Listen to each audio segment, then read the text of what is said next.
Chapter 1. A galaxy of distant stars stretched before Captain Ethan Cole as he sat in the cockpit of the Stellar Dawn, the hum of the engine providing a steady rhythm to the quiet that surrounded him. It had been over a week since they left Earth, and though the vastness of space had begun to feel oddly familiar, it still pulled at his mind, distant, uncaring, and infinite.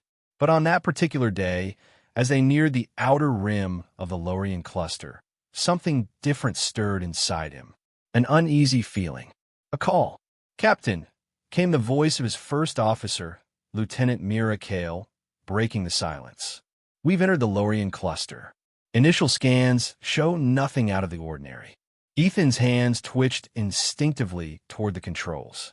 "Something's off," he muttered, though he couldn't quite place what it was. The stars outside were sharp and piercing, a silent witness to the centuries of human ambition. Yet there was a weight in the air, an oppressive stillness that felt alien, even here in the heart of deep space. Mira glanced at him, her brow furrowed. She had known him for years and could read his unease as clearly as she could read a star map. "You sense it too, don't you?" Her voice dropped to a whisper. Ethan nodded without a word, his eyes scanning the cluster. The Lorien cluster had been a place of interest for years, mysterious, uncharted, and teeming with strange phenomena. Yet, the data had always come back inconclusive. Now, they were about to venture deeper, hoping to uncover what had eluded others before them. "We're going in," Ethan said, finally meeting her gaze. "Set course for the third planet. Let's see what secrets it holds." The Stellar Dawn lurched as the navigation systems locked into place, the hum of the engines shifting gears as they made their way toward the third planet in the cluster. Ethan couldn't shake the feeling that they weren't just heading toward a planet.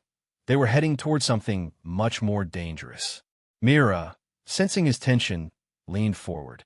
"You're thinking about the stories, aren't you?" Ethan didn't respond immediately. The stories had been whispered in hushed tones by those who had come before him, each tale more fantastical than the last. An ancient alien race, wiped out in some cosmic catastrophe, unnatural events, missing expeditions. But most chilling of all was the warning: never approach the third planet. Every time it had been ignored, the result was the same: disappearance. "I don't believe in superstitions, Mira," Ethan replied, his voice steady, but the doubt lingered in the back of his mind. "We're explorers. That's what we do." The planet loomed large now, its surface a brilliant mix of blue and green swirls, marred only by strange, shifting shadows. They couldn't see clearly from this distance, but the planet seemed alive, its atmosphere thick with something unnameable. "Captain," Myra's voice was urgent now. "There's a signal. It's coming from the surface. A distress beacon." Ethan's eyes narrowed. A distress signal? From a planet with no recorded civilization? The transmission was faint, almost ghostly, as though the planet itself were speaking to them in a language only the stars understood. "Patch it through," he ordered. The crackling of static filled the cockpit, followed by an eerie voice, barely audible. "Help must stay away." The signal cut off abruptly. "Stay away," Mira repeated, her voice barely a whisper. "What the hell is that supposed to mean?" Ethan stared at the planet, his fingers drumming against the console in thought. "We're going down. Prepare for descent." The Stellar Dawn touched down on the barren plains of the planet with a heavy thud. The air outside was thick, and the sky above was a dull gray, as though the very atmosphere carried a weight of its own. Ethan stood at the ship's ramp, staring at the landscape ahead, a bleak expanse of dry earth and jagged rocks. There were no signs of life here, not even the faintest trace of civilization. Just endless, lifeless terrain. "Let's move out," Ethan ordered. He could feel the pull of the unknown drawing him forward, like a magnetic force. Despite the warnings, despite the voices, there was no turning back now. Mira, carrying a rifle slung over her shoulder, followed him without hesitation, though her eyes remained vigilant, scanning the horizon. "This place feels wrong," she muttered, half to herself. "Like it's waiting for something." Ethan nodded, but said nothing. They trekked forward, the crunch of their boots the only sound in the oppressive silence. It didn't take long before they found the first clue, an ancient, crumbling structure half buried beneath the shifting sands. The architecture was unlike anything from Earth, alien in design, yet strangely familiar in its patterns. "What is this?" Mira asked, her voice filled with awe and unease as she examined the structure. "It's a ruin," Ethan replied, crouching to inspect the markings etched into the stone. They were not words, but symbols, like a language he couldn't understand. Yet, something about them tugged at his memory, like a distant echo. Suddenly, there was a sharp, guttural sound, a low vibration that resonated from the heart of the planet, deep beneath their feet. The ground trembled, and the sky darkened. "Captain," Mira shouted, "we need to get back to the ship." But it was too late. A figure emerged from the shadows of the ruins, tall and imposing, with eyes glowing an unnatural blue. It was humanoid, but alien, its features sharp, like a predator from another world. Ethan's heart raced as the creature's gaze locked onto him, its mouth opening to speak in a voice that was not quite human. "You should not have come," it intoned, its voice heavy with centuries of regret. "The price of your curiosity will be paid in blood." Ethan's grip tightened on his weapon. "Who are you?" he demanded, but the creature only smiled, an expression full of both sorrow and menace. "I'm the last of my kind," it whispered, "and you, Captain, are the first of many who will fall." The air thickened, and the ground trembled once more. The true terror of the Lorian cluster was about to reveal itself, and there was no turning back. Chapter 2, the creature's presence was like a weight on Ethan's chest, its glowing blue eyes piercing into him with a chilling certainty. There was no hint of aggression in its posture, but the words it spoke carried a deeper threat, one that reverberated through the very air around them. "You should not have come," it repeated, its voice soft yet laden with something ancient and unmistakably powerful. "You will not leave this place. Not as you came." Ethan's heart raced, his training kicking in despite the growing unease. His hand instinctively gripped the sidearm at his belt, but he knew instinctively that a weapon would do little against whatever this was. His mind raced for answers, but there was only one question that mattered. Why was it here? "Who are you?" Ethan demanded again, louder this time. "Try to maintain control of the situation." "What is this place?" The creature seemed to pause for a moment, its lips twitching in what could only be described as a sad smile. Then it stepped forward, its elongated form casting a dark shadow over them. Ethan instinctively took a step back, his eyes flicking to Mira, who was silently watching the exchange, her hand hovering near her own weapon, though she remained still. She knew better than to make any sudden moves. "This place." The alien's voice resonated deeply, as though it came from the very earth beneath them. "This is the tomb of my people. We were the architects of galaxies, the builders of stars. And yet, we are forgotten, lost to time. You do not understand the weight of what you seek, human." The last words came out in a whisper, but the weight behind them was suffocating. Ethan felt a chill crawl up his spine. There was power in the creature's words, and more than that, a deep sorrow that sent a ripple of unease through his very core. Mira stepped forward, her voice low. "What happened to your people? Were you?" The creature's glowing eyes turned to her, narrowing ever so slightly. "I'm the last of my kind. The others, they are gone, wiped out by a force older than the stars. Their ashes are scattered across the universe, and now only I remain. I have watched over this place for eons, waiting." The silence that followed was thick with tension.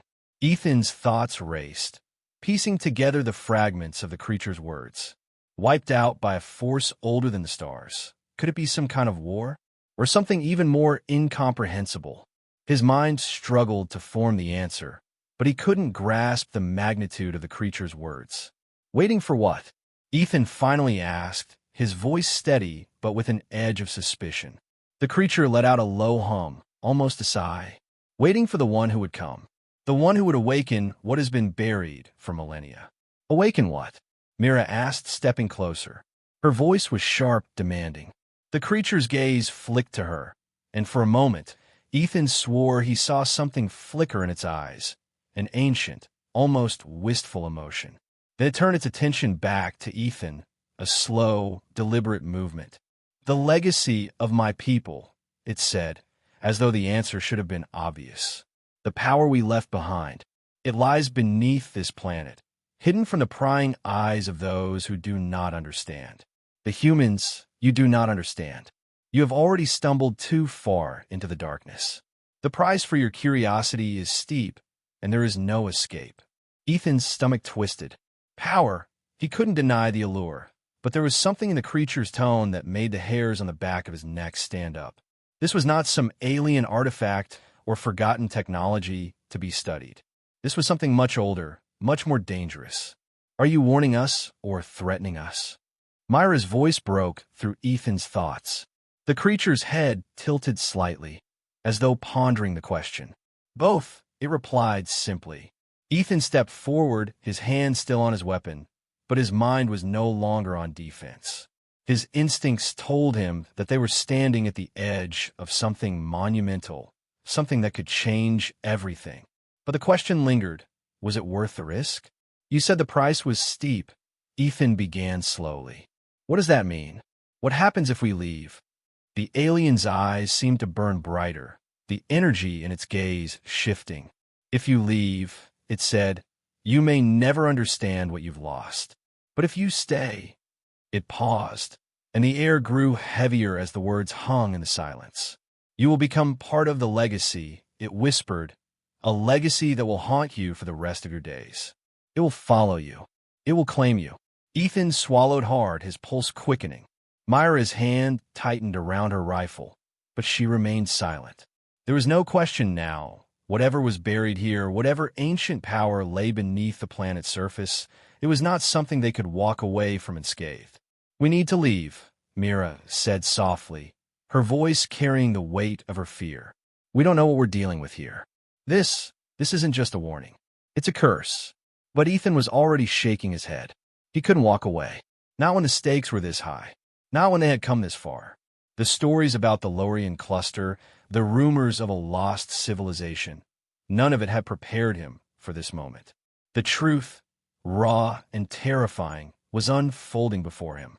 "We can't," Ethan said firmly, his gaze still locked with the aliens. "Not without understanding what's really here. If we walk away now, we'll never know. We'll be leaving Earth and the entire galaxy in the dark." Myra's expression softened, but her eyes betrayed her concern. "And if we stay, what do we risk?" The alien stepped back, its form shifting slightly in the light. "You risk everything. Your minds, your bodies, your souls." The words hit like a hammer, and for a long moment, neither Ethan nor Myra spoke. The air around them was suffocating, the weight of the decision pressing down on them both. Ethan looked back at Myra, his thoughts racing. He knew the cost. He could feel it deep in his gut. But this was more than just a mission now. It was a test of courage, a test of who they were. The creature's voice broke the silence once more, this time softer, almost a whisper. "If you choose to stay, you will never leave the same." Ethan nodded, his decision made. "We stay." And with that, the planet seemed to stir. The ground beneath them trembled again, and the sky above seemed to darken. The legacy of the lost civilization had been awakened, and they had crossed the threshold. There was no turning back now. Chapter 3: The ground trembled beneath their feet once more. The alien's words hung in the air, heavy with foreboding. Ethan felt a cold sweat gather at the back of his neck as he stood there, his mind reeling. Myra's tense silence spoke volumes, but her eyes, wide, searching, said what neither of them could voice. What had they just committed to?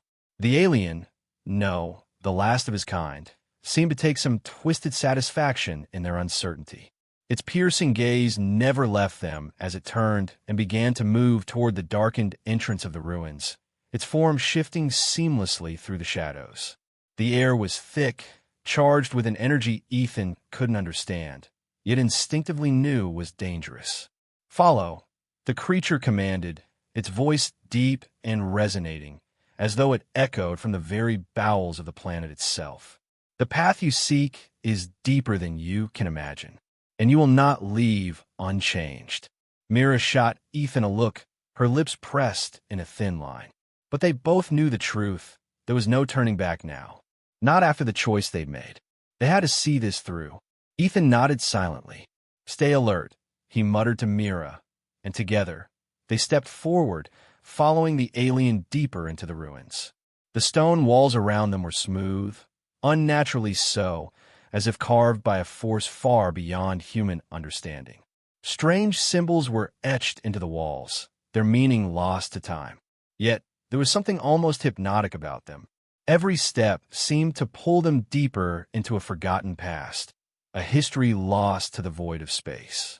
They walked for what felt like hours, the silence of the tunnels growing heavier. The only sound was the echo of their footsteps and the occasional soft hum that seemed to come from deep within the structure itself. It was as though the building were alive, breathing, waiting for them. Ethan's thoughts churned as they moved through the winding corridors. They had come here looking for answers, for understanding, but now he wasn't so sure they were prepared for what lay ahead. The warning of the alien echoed in his mind. You will never leave the same. The walls narrowed as they descended into the depths, the air growing colder and more oppressive. Then, without warning, the tunnel opened into a massive chamber, its ceiling lost in the shadows above. At the center of the room was a pedestal, and atop it rested an object covered in a dark cloth. The alien stopped, its form still and silent as it gazed at the object. "This is the heart of our legacy," it said quietly, almost reverently. "What you seek is here. But know this, what you awaken cannot be undone." Ethan felt the weight of the words, the finality in them. He stepped closer, his eyes fixed on the covered object, curiosity and dread warring within him. Mira, ever cautious, kept her distance, her hand resting on the grip of her rifle, though it felt useless here. "Why do you protect it?" Mira asked, her voice steady but strained. "If you want us to understand, why keep it hidden?" The alien's gaze turned toward her, its eyes glowing brighter for a moment, and then it spoke again. "We protected it because it was too dangerous. It was never meant for beings like you. You are fragile. You would not understand its power." Its voice softened, almost mournful. "But I have waited too long. There's no going back." Ethan's breath caught in his throat. He couldn't help but wonder, what was this power? What had the alien race left behind? And why did it fear the very idea of sharing it with others? "Do you know what it is?" Ethan asked, his voice barely above a whisper. The alien nodded, though its expression remained unreadable. "I know, and I have watched it consume the few who dare to seek it. But you're different. You came from beyond the stars. You may have a chance." Ethan couldn't shake the feeling that something wasn't right. There was too much mystery here, too many questions left unanswered. But his instincts told him they were on the verge of something monumental, something that would change everything they knew. He took a step forward, his hand reaching toward the cloth. Myra's voice stopped him before he could make contact. "Ethan, wait. We don't know what we're dealing with. This isn't like anything we've encountered before." Her warning was sharp, but there was a note of fear in it, too. But Ethan couldn't stop himself. His fingers brushed the edge of the cloth, and, as he lifted it away, the object was revealed. It was a sphere, not unlike a crystal, but it pulsed with an eerie light that seemed to ripple through the air.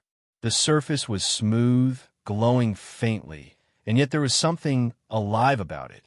As his fingers hovered over it, he felt a sudden surge of energy, a rush of raw power that almost knocked him back. His vision blurred for a moment, and he heard voices, whispers, faint at first, but growing louder. The sound was like a chorus, alien and ancient, and it filled his mind, drowning out all rational thought.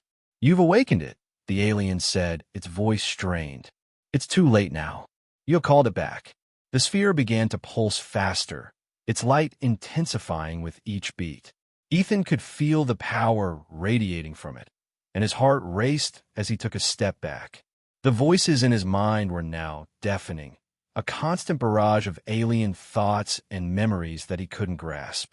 Suddenly, the ground beneath him shook violently. The chamber's walls cracked, and dust and debris rained down from above. Ethan staggered, disoriented, his mind still reeling from the force of the sphere's energy. "We need to get out," Mira shouted, pulling him back by the arm. She was panicked now, and rightfully so. Whatever they had awakened was not something they could control. But it was too late. The sphere erupted with a blinding light, filling the chamber with a brilliance so intense that Ethan had to shield his eyes. And then, just as quickly, it was gone. The light faded, and the rumbling ceased. Silence. When Ethan dared to look up, the alien was gone. The pedestal was empty, and the sphere, asterisk the source of everything asterisk, had vanished. But something had changed. The air was different now, heavier, charged with an energy that felt wrong. Myra's voice broke through the silence. What the hell just happened? Ethan didn't have an answer. He was still trying to process everything. Asterisk the voices, asterisk the feeling of power, the alien's warning. All he knew was this. Something had been awakened, and whatever it was now out of their control. Chapter 4. The room felt colder now. The silence was deafening, thick with the weight of what they had just unleashed. Ethan's mind spun, still reeling from the blinding light of the sphere and the eerie disappearance of the alien. The oppressive energy in the air pressed down on him, suffocating him with its unknown purpose. His heart pounded in his chest, but no matter how hard he tried, he couldn't bring himself to move. Myra's hand was still gripping his arm, but her gaze had shifted toward the walls of the chamber, her eyes scanning every corner, searching for something. She was trying to make sense of it all, just like him. But the longer they stood there, the more it felt as if they had been thrust into a story that was no longer theirs to control. "I don't like this," Mira said finally, her voice tight with unease. She was trying to stay calm, but the tremor in her words betrayed her. "That thing, asterisk at asterisk, whatever it was, it's gone. Vanished. But the power we felt, it's still here." Ethan nodded, but didn't speak. His gaze flicked to the pedestal, now bare, the sphere no longer there. The room felt as though it had shifted, as though the very air had been altered by its presence. Whatever they had done, whatever they had disturbed, it wasn't over. And the sense of wrongness only deepened as the moments passed. "Mira," Ethan's voice was low but steady. "We need to get out of here. Now." Myra's eyes snapped back to him. "You think that's going to stop whatever just happened?" Her words cut sharply through the tension. "We don't even know what we've triggered. That thing told us the price was steep, but we didn't listen. We just asterisk. "I know," Ethan interrupted, the weight of his own decision crashing down on him. "But we don't have a choice. We need to get back to the ship. Whatever's coming, we need to prepare." She didn't argue. There was nothing to argue about. It wasn't just the alien or the power that had been unleashed. It was the feeling in his gut.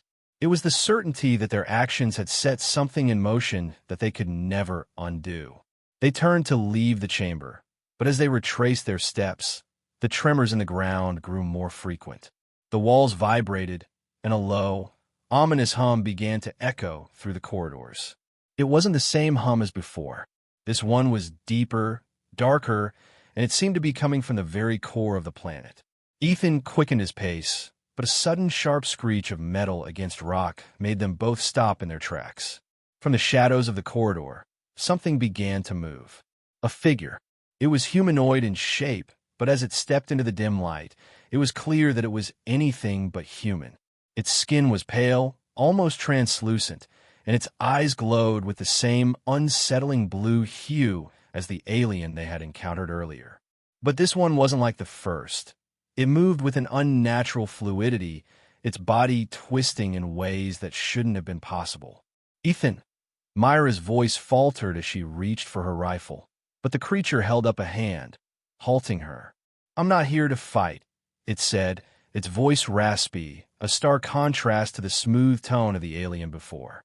I was created to protect, but now I am bound to this place. As are you." Ethan didn't lower his guard. "Created to protect? What the hell are you? And what do you want?"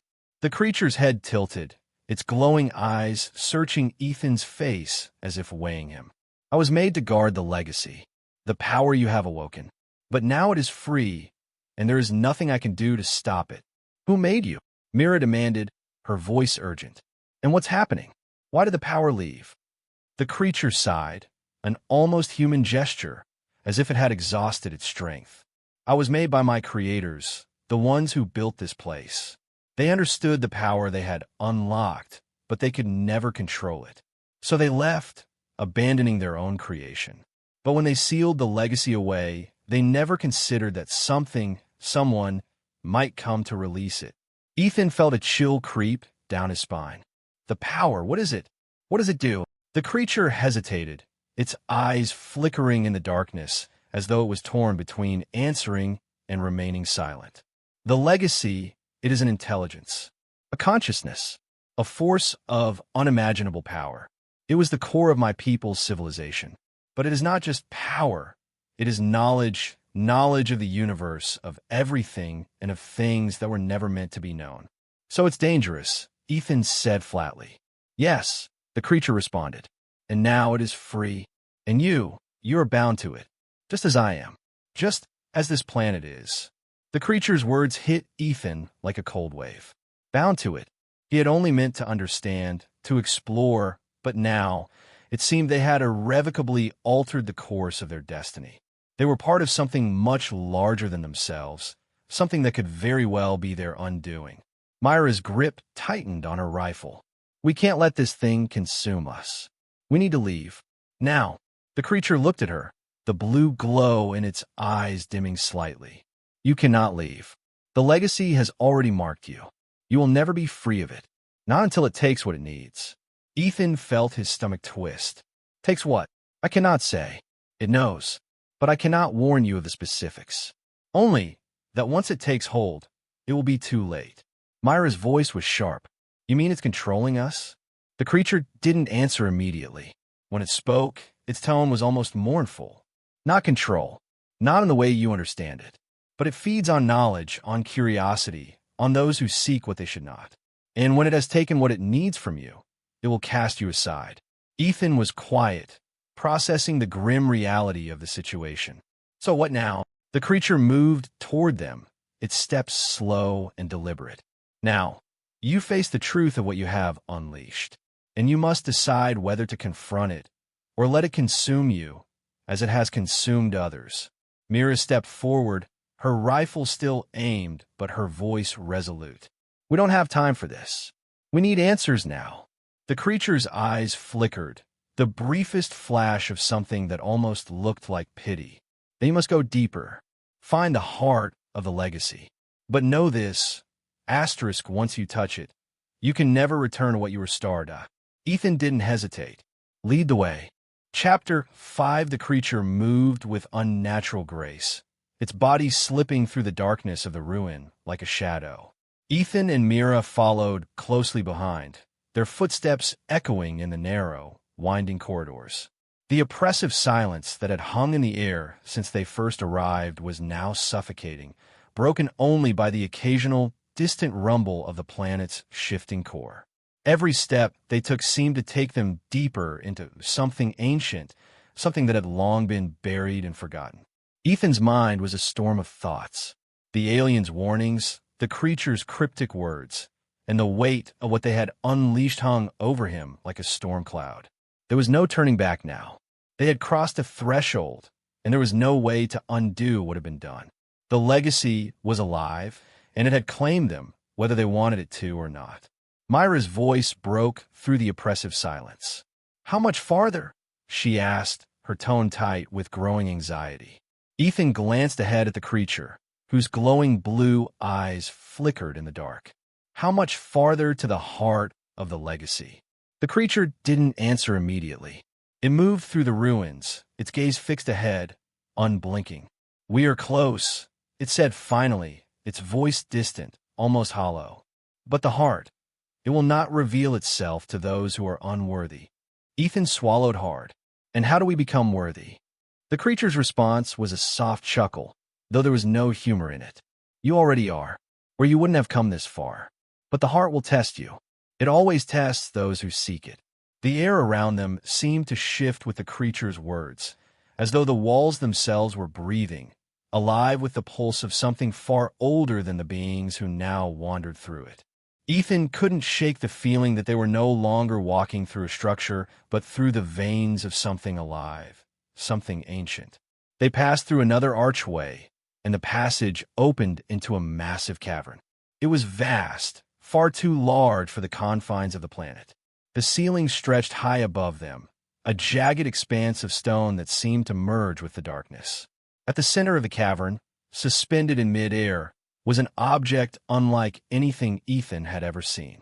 It was a massive, spherical structure, glowing faintly with a bluish hue, its surface rippling with an energy that made the air around it crackle.